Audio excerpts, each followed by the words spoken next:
সুলাইমান নবী একবার জিনদেরকে বলেছিলেন, আজকের এই আয়াতের তাফসিরে আছে, উনি জিনদেরকে বলেছিলেন জিনেরা একটা মসজিদ বানাও। ওরা মসজিদ বানানোর পরে আবার গোড়া থেকে ভাঙা আরম্ভ করেছে। সুলাইমান নবী এসে তাকে পুরা মসজিদ শেষ। মসজিদ বানিয়েছিলাম আবার ভেঙে ফেলেছে কেন? আপনি তো বলেননি যে মসজিদ বানানোর পরে কি করা লাগবে, এখন কাজ কাম নেই আবার শুরু করি। উনি বললেন ঠিক আছে, মসজিদ বানাও, আর আমি যতদিন ফিরে না আসি ততদিন একটা কুকুরের লেজ সোজা করো। ওরা ঠিক মসজিদ বানানো কমপ্লিট করে একটা কুকুর ধরে এনে লেজ ধরে টানাটানি করে, লম্বা হয়ে যায়, ছেড়ে দেয় আবার কাছে। কি গো কি কুকুর? তেল মোবাইল নিয়ে আয়, তেল মোবাইল নিয়ে টানাটানি করে, যেই টানে লম্বা হয়, ছেড়ে দেয় কাছে।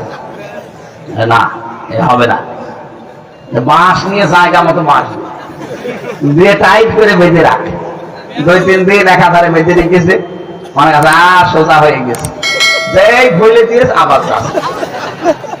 সুলাইমান নবী এসে থাকছেন, ওরা টানাটানিতে ব্যস্ত। কি হুজুরে কি কুকুর?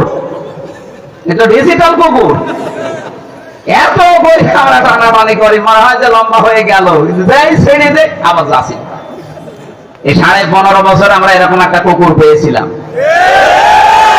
যত টানি দেখে হ্যাঁ ঠিক হয়ে গেল, সেই ছেড়ে দিয়ে যা আবার যাচ্ছি।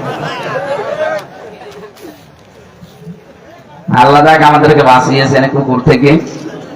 আপনি আবার কুকুর বললাম বলে মনে করি না যারা পালিয়ে গেছে আমি ওদের বলছি। ছিল, এই দেশে ছিল না, জনগণ বহু চেষ্টা চালিয়েছিল, অনেকে জীবন পর্যন্ত দিয়ে চেষ্টা চালিয়েছে যে দেখি হয় কিনা। না, কুকুরের লেজ যেমন ওদের স্বভাব এরকম, পাল্টাতে পারেনি মানুষগুলো। আমরা মনে হয় এখানে যে অবস্থা দেখলাম, আপনারা এই সুদ ছাড়তে পারবেন না যতদিন যাকাত ভিত্তিক অর্থনীতি কায়েম না হয়।